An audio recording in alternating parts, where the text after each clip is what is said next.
Экс-прокурор Крыма Вадим Букрий не явился на заседание апелляционного суда Киева. Через адвоката он обратился к коллегии судей, чтобы дело рассматривали без него. Букрий находится в Донецкой области из-за пополнения в семье. Судьи отметили, что его неявка может привести к изменению меры пресечения.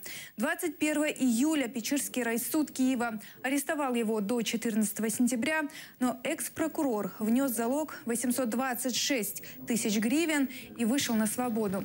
Букрия подозревают в вымогательстве 15 тысяч долларов у обвиняемого в государственной измене депутата Верховной Рады Крыма Василия Ганыша.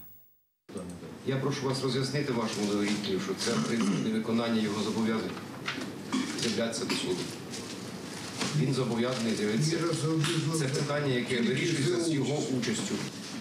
Його неявка сьогодні судом може бути і прокурором може бути розцінена як порушення покладених на нього обов'язків.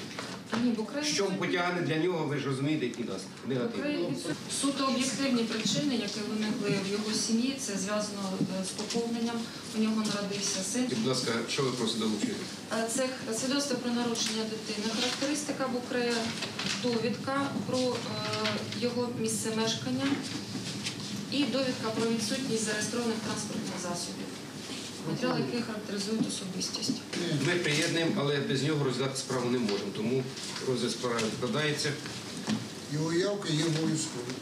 Його участь обов'язково при судовому розгляді, тому суд на цей раз відклав слухання.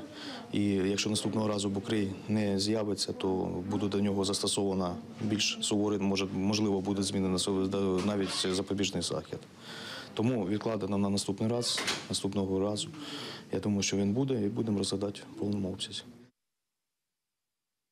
После обеда апелляционный суд не смог рассмотреть жалобу экс-прокурора Крыма Сергея Хальзева по этому же делу. Причина – коллегия судей находится на другом судебном процессе.